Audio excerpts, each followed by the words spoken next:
So my talk today is focused on, as you probably know, on the issue of Canadian immigration and refugee policy. And so I did a talk yesterday that was more conceptual and trying to think through the role of borders and immigration kind of from a global perspective. And what I want to talk about today and focus on today is what that looks like in Canada, right? What are some of the very specific policies that are operating in Canada today, particularly ones that are having a detrimental impact on immigrants and refugees. And, you know, all this to say that I think this is a really important time to be talking about Canadian immigration and refugee policy for a range of reasons.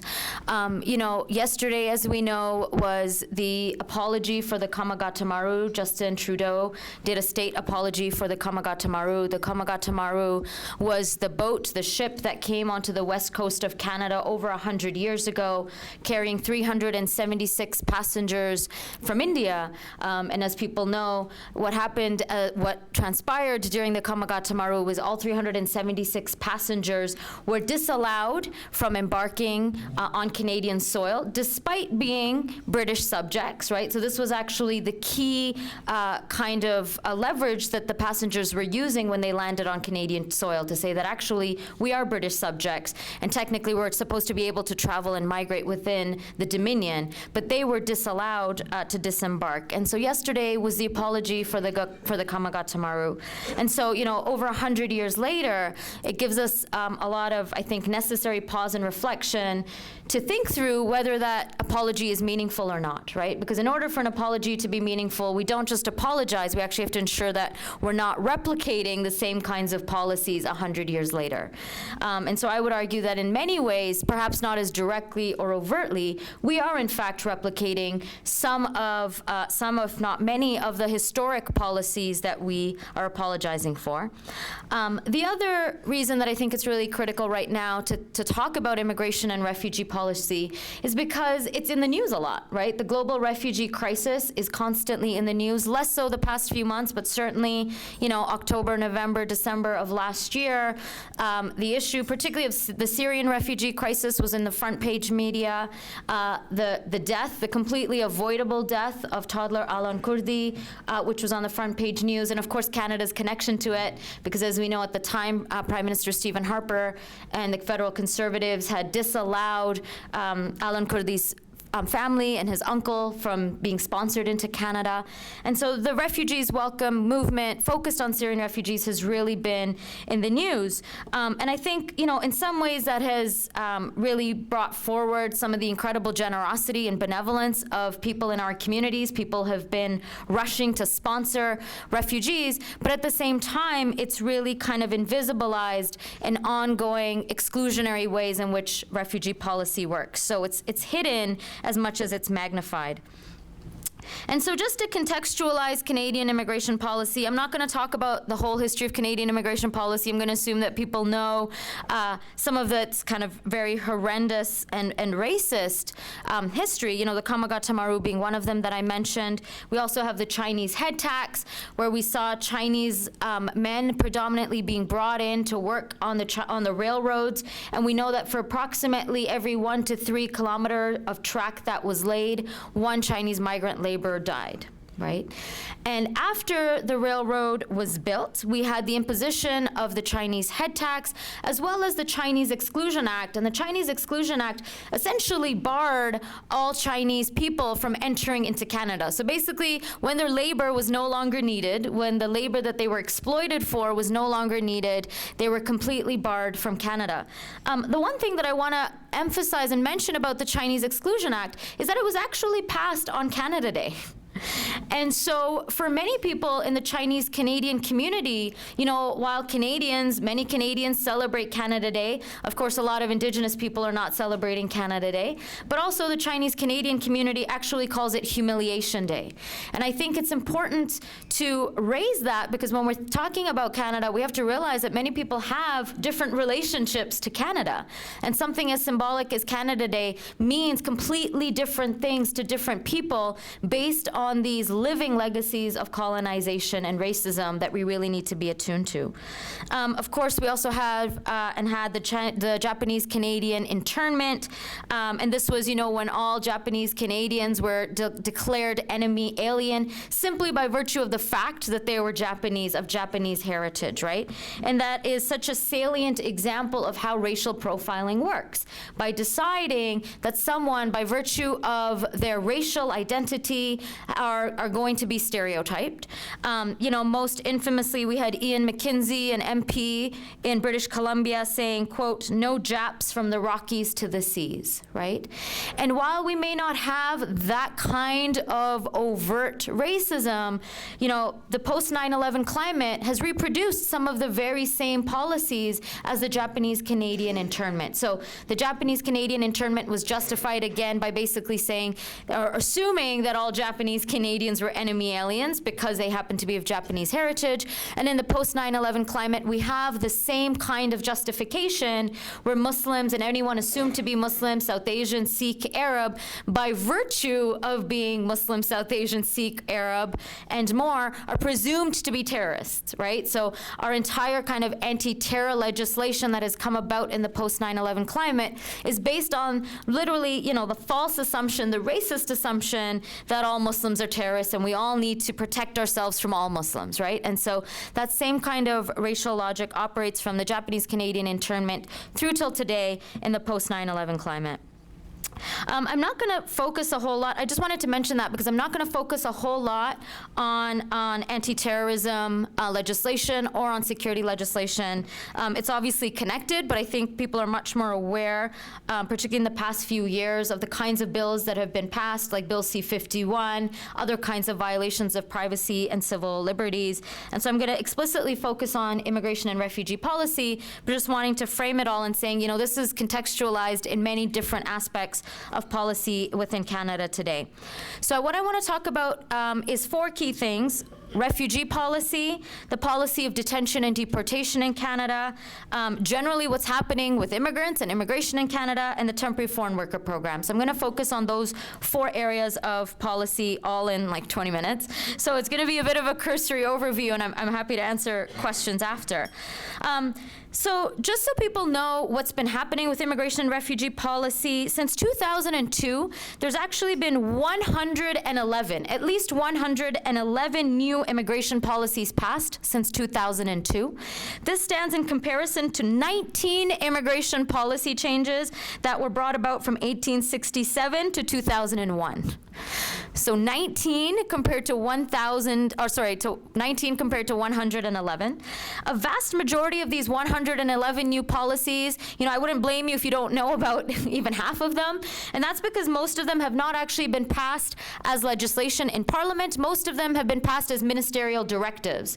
And ministerial directives, as we know, don't actually require parliamentary procedure to pass. They're just passed within departments. And so it's important to realize that one of the departments that actually has accrued the most ministerial power is actually the Citizenship of Immigration in Canada. That department has more ministerial power than almost any other department in Canada when it comes to the power to pass through ministerial directive. Citizenship and Immigration Canada is also coincidentally the one department in Canada that actually turns a profit from its users. So there is no other department in Canada that's able to claim a profit, for example, through application fees. CIC is the only department in Canada that can turn a profit from those who use the services of that department. And so it's important to keep that in mind when we're talking about, how is the Canadian economy partly being subsidized, is partly through people trying to access this government department. And there's so many other ways in which the Canadian economy is subsidized through immigrants and refugees, but that's one in particular. So just moving on to talking about the first kind of policy category that I want to talk about, which is refugees. And again, refugees and focusing on refugees is particularly important right now because we're in a climate where we're being led to believe, and I'm going to emphasize being led to believe, that Canada is very generous towards refugees because of the fact that every day in the news, there's, Justin Trudeau hugging a Syrian refugee baby. But, to contextualize this in a global picture for a second is, in the world right now, there's 1 billion migrants, 59.5 million people the United Nations reported as refugees in the past year. And of those 59.5 million people who are UN refugees or are recorded by the UN as refugees, over 85 to 90% of refugees actually are internally displaced or displaced to countries in the global south. So countries like Turkey, countries like Iran, countries like Pakistan are actually home to a vast majority of the world's population. Countries like Somalia, countries like Kenya, right? So these are countries that are actually home to the world's refugee population. It's not the global north or the so-called, or the west. Canada, it actually accepts less than 0.01% of the world's refugee population. Less than 0.01% of the world's refugee population. So that's really important to keep in mind when we're talking about welcoming and generosity. And countries like Turkey and Pakistan, at different times in the past decade, actually more than 50% of the population of those countries at different times have actually been refugee populations, right? So a vast amount of welcoming in the global south, or forced welcoming, right? Because that's where most refugees travel to, is just the neighboring country. So that's the reality of the context of welcoming refugees in Canada. And also important to note that, while there's been this emphasis on welcoming Syrian refugees, what that's actually meant is not that Canada's necessarily accepting more refugees into Canada. It actually means that refugees that were otherwise waiting to come to Canada actually now have to wait longer.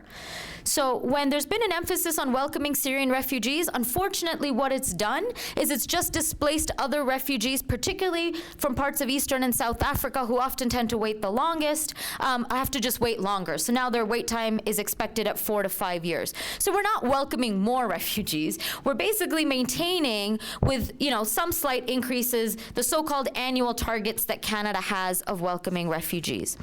The other point that I want to make about refugees particularly relates to sponsorship, because I know a lot of communities have spent a lot of time and resources into private sponsorship of refugees, right? That's one of the key ways in which we're told Canadians can help, is to sponsor refugees. And this is absolutely true, right? Again, it's an immense outpouring of generosity when people are thinking about refugees and want to welcome refugees.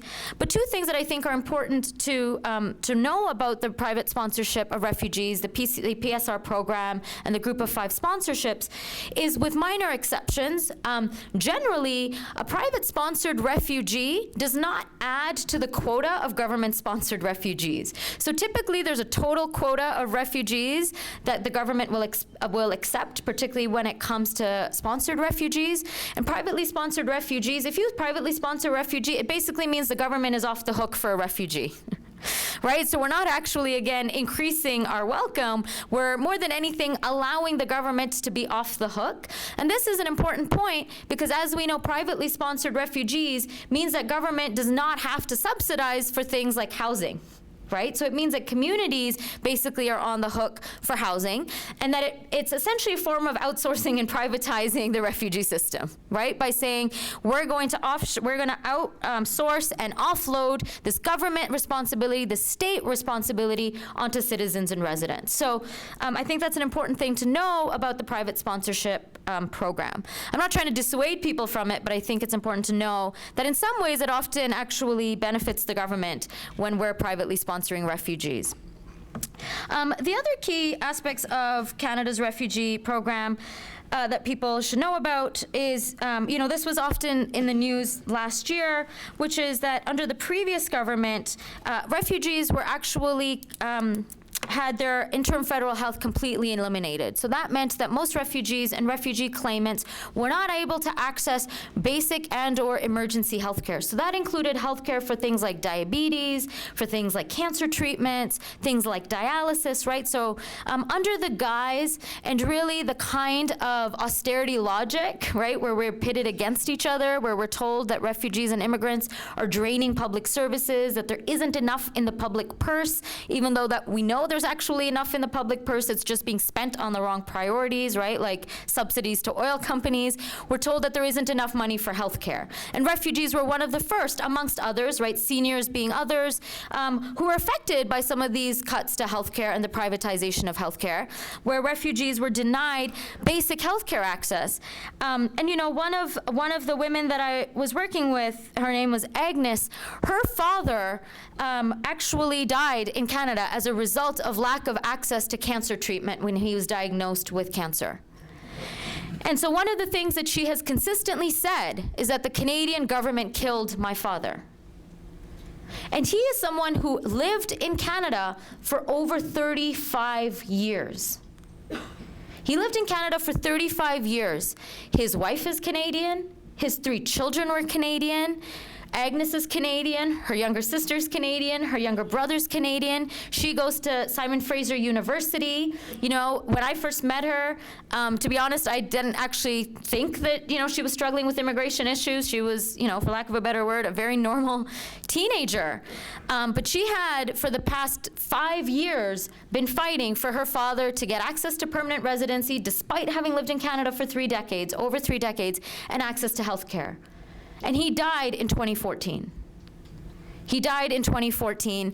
And the most disgusting part of this whole thing was that a month later, after he passed away, Canada granted him permanent residency on humanitarian and compassionate grounds. Right? It's disgusting. And, you know, she is just one of thousands of people whose stories we don't often hear about, partly because of the fear, partly because, you know, media doesn't cover these stories, and partly because we really do live in separate worlds, right? There's some of us who have access to basic services, and there's an entire underclass of people who don't have access to the basic public services that we all take for granted, but that are increasingly getting gutted. And so that's, you know, that's the reality of refugee policy in Canada. Connected to refugee policy is, you know, intricately connected to the issue of detention and deportation, right? So on the one hand, you know, again, we have this emphasis in state narrative of refugees welcome, but on the other hand, we have approximately 10,000 refugees that are detained in Canadian prisons every single year. And, you know, that includes children. Alpha Anawa is a 3-year-old who was born in a Canadian prison. His mother is Gloria Anawa, who fled from Cameroon. She was pregnant in a Canadian prison in Ontario. He was born in a Canadian prison. He has not seen a single day of freedom in his life.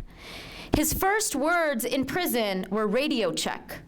And radio check is the phrase that prison guards use when they're doing shift change. And those were his first words as a young Canadian child in a Canadian prison held under immigration detention. And Canada has actually been condemned at the level of the United Nations for its detention policies. And it's actually been singled out as one of the rogue Western states. So, you know, oftentimes we think again of Canada when it comes to immigration as a beacon, but at the level of the United States, it's at the level of the United Nations, it's been explicitly pointed out as a rogue nation for one main reason, a number of reasons, but one main reason is that Canada is one of the only Western countries to practice indefinite detention when it comes to immigration detention.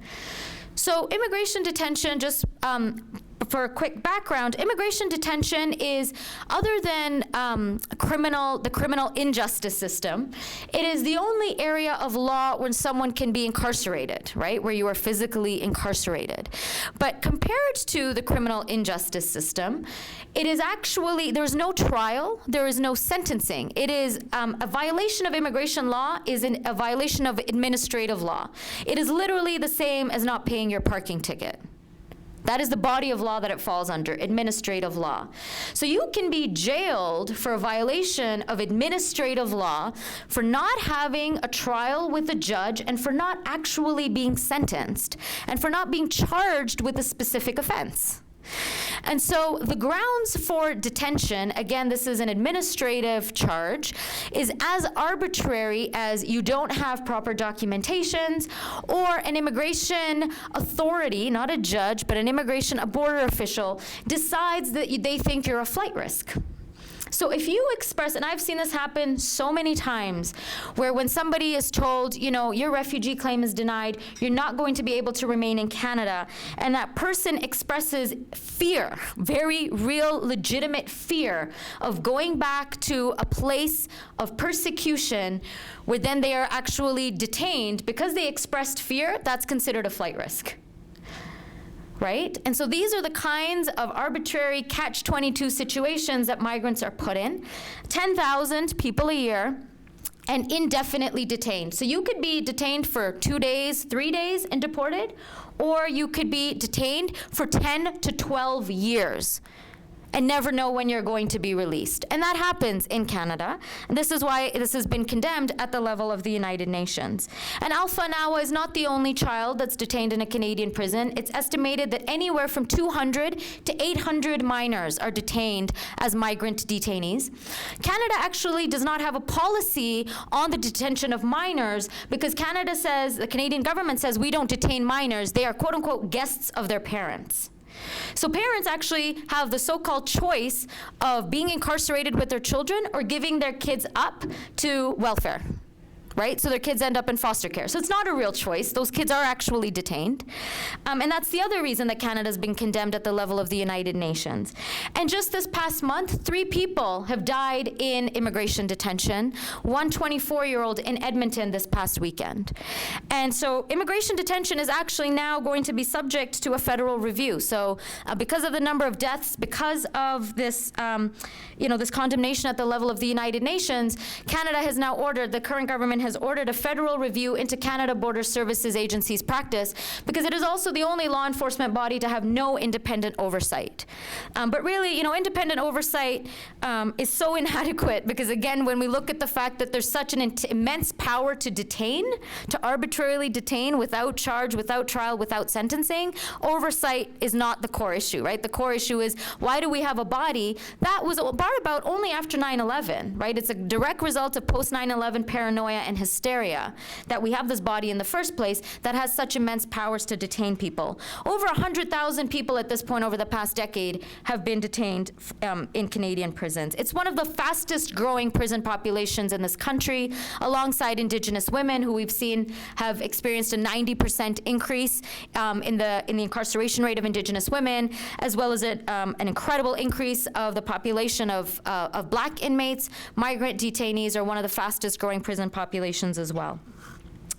The last 2 things that I want to talk about is, the second last thing I want to talk about is this broad category of immigrants, right? So when we think of Canada, we often think of immigrants, of permanent residents who come to Canada as, sponsored family members, as federal workers under, what used to be the point system. So I don't know how many people know this, but the past government completely eliminated the federal skilled worker program. So the point system that has been kind of the benchmark of Canada for the past several decades no longer exists in Canada. 280,000 applications were completely eliminated in one fell swoop. And, the skilled worker program was replaced by was not replaced because the temporary foreign worker program existed prior to that, but basically the TFW program was seen as filling labor needs. I'm going to come back to the TFW program.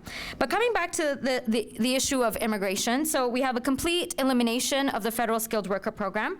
We also have a decrease of 20 to 30% in the past 15 years of family sponsorships. So people being able to bring their parents and grandparents has decreased by 20 to 30%. And in particular, when it comes to parents and grandparents, that program has been completely revamped, where now there's only 2,000 to 5,000 applications that are accepted every year. That doesn't mean those applications will get accepted. It just means that the government will accept 2,000 to 5,000 applications. After that, it's closed. So this past year, that quota was actually filled on January 8th, right? So it's done for the year. And then the other parents and grandparents that are trying to come are told that they can come on what's called a super visa. And a super visa is basically a temporary permit where you have to buy private Canadian healthcare insurance. And I raise this as a key issue because a lot of people who work on healthcare policy don't know or realize that the privatization of Canadian healthcare, the canary for that right now is immigrant seniors. immigrant seniors are the canary in the gold mine for the increasing privatization of healthcare.